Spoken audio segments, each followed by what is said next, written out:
these unwanted babies if we are able to support them? BismillahirRahmanirRahim.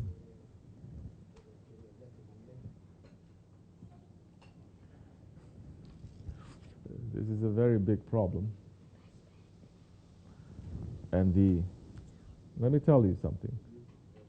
The problem is not that there are babies and no one is adopting them. That's not the problem. In these countries, that I think I know which country you're talking about, if society allows, if these ones, they have the means to get rid and to kill their babies, they would.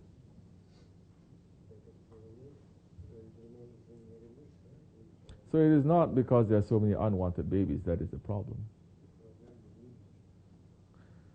They've already thrown away the babies. They don't want them. But if the opportunity is given to them, as in so many other countries in this world, where they can either not get pregnant or they can kill the baby, they would. And Islam is forbidding that. So the problem now is not just if you adopt all the babies, it's not going to solve the problem.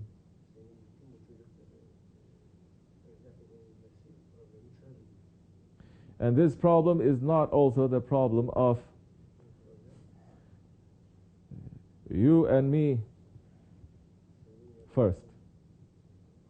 It is a problem that the government, the Islamic government especially, has to concentrate on first.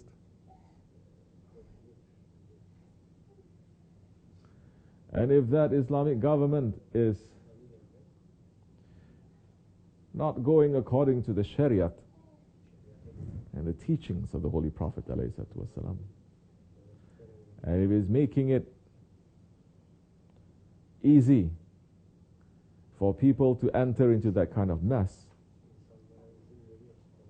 and the government is not changing all of that to make it better, you and me, we can be adopting babies until Judgment Day. The problem will get worse and worse and worse.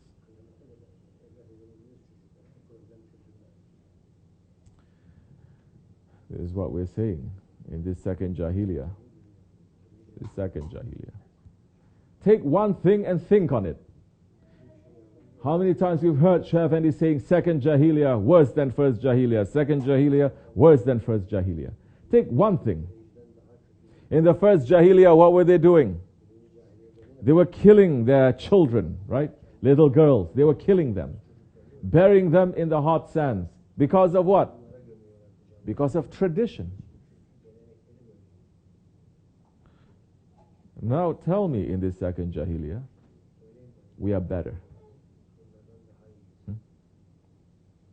Tell me in this second Jahiliyyah, in the second age of ignorance, that we are better than those ones. That so many even Muslims are saying, oh, those are backward days. So many, it has become common now to kill. That's in the countries that is not ruled by, which country today is being ruled by Sharia anyway? No country. But in those countries that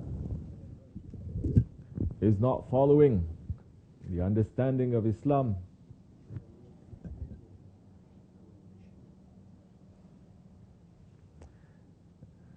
the life of the orphans and the helpless is very cheap. Just like in the first Jahiliyyah, that the Prophet came especially to protect these ones. Let me tell you what is common practice. Common practice in some countries where they favor boys, they don't like girls. A very jahil understanding.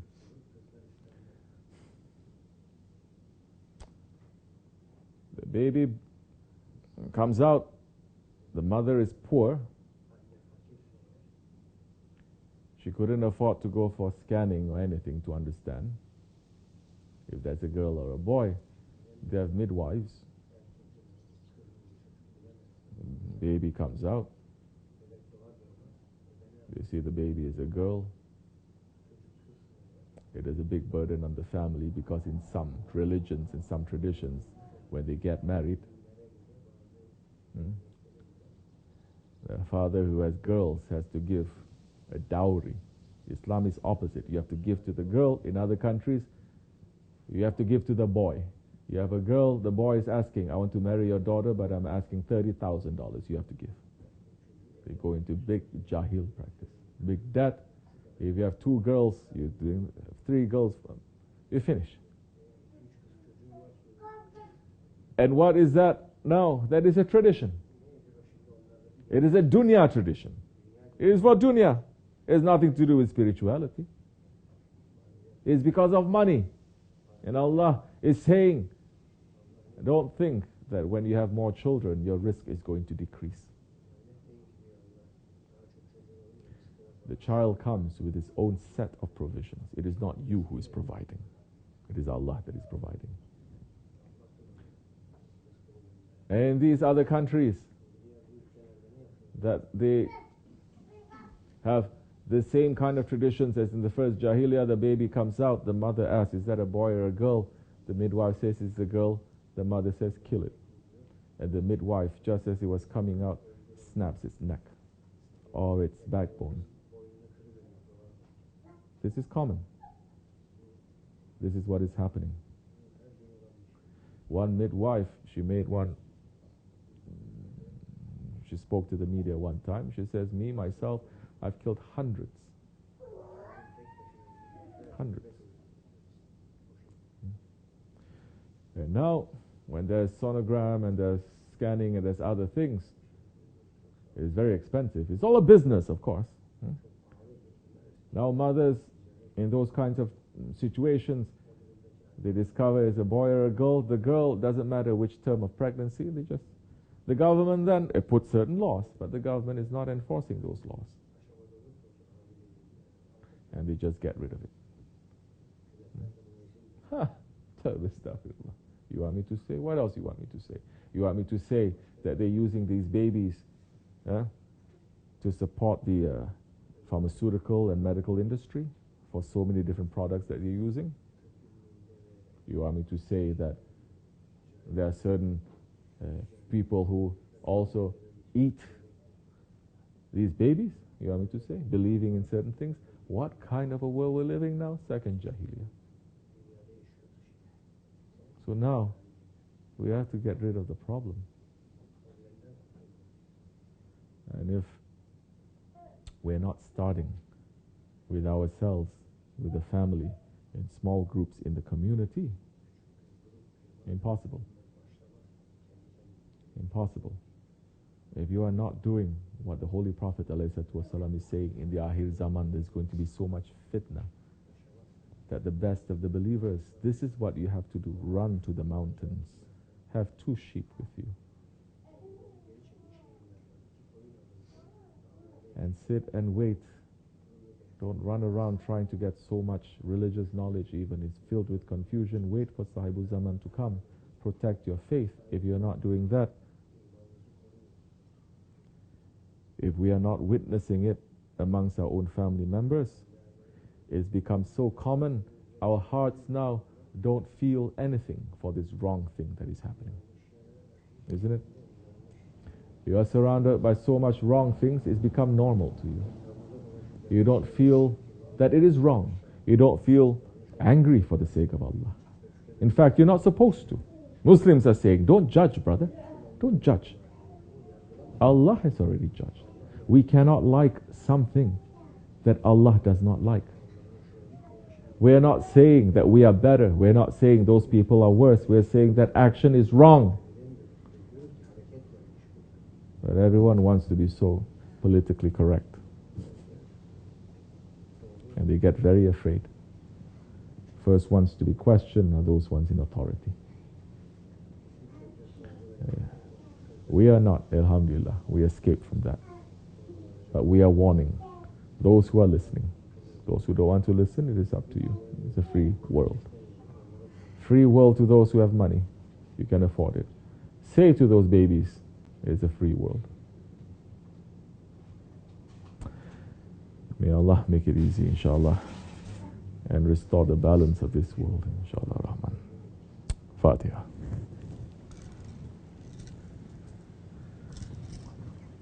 This much is enough. Alhamdulillah.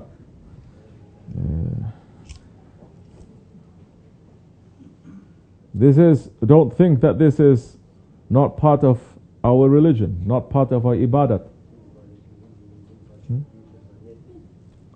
That sohbat is not part of ibadat. Sohbat is the essence of ibadat.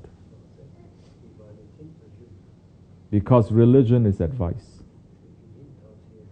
Because deen is nasihat. You are going up and down and worshipping, but it is not making you to stay away from bad and to enjoy something that is good. Prayer is supposed to be doing that. You miss the whole point.